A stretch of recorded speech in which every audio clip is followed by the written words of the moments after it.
Welcome on back. Time now is 6:44 in your Capitol Watch. The White House's so-called Border Czar Tom Homan. He's in the middle of a press conference right now in Minneapolis. So let's go live with Scripps News Group's Joe St. George. And Joe, you've been listening into this, and so far, what have the biggest takeaways been?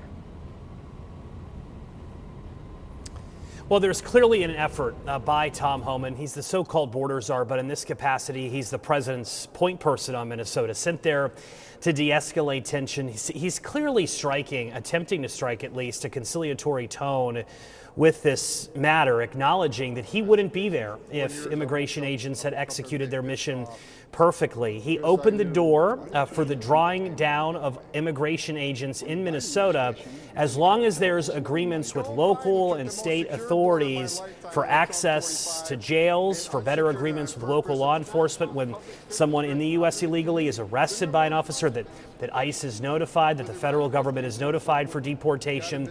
So that's a notable announcement from Tom Homan, that they would be willing to scale down the operation. Now, he made clear this is not a retreat from Minnesota. The targeted enforcement would still continue, as would discussions, saying that you can't have deals unless you're having discussions. Remember, local officials in Minnesota, state officials, they skew to the left. They skew politically Democrat. So Homan acknowledged that they haven't agreed on everything, but they have agreed on some things, which includes the acknowledgement that ICE agents have a role to execute the laws of Congress.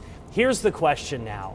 Does this Homan press conference do anything to move the needle where I'm at on Capitol Hill to prevent a partial government shutdown? It's going to happen Friday night unless there's some grand deal. Homan's press conference is just part of the equation. There is rumblings here in Washington that the Trump administration is willing to work with Senate Democrats on some of their demands.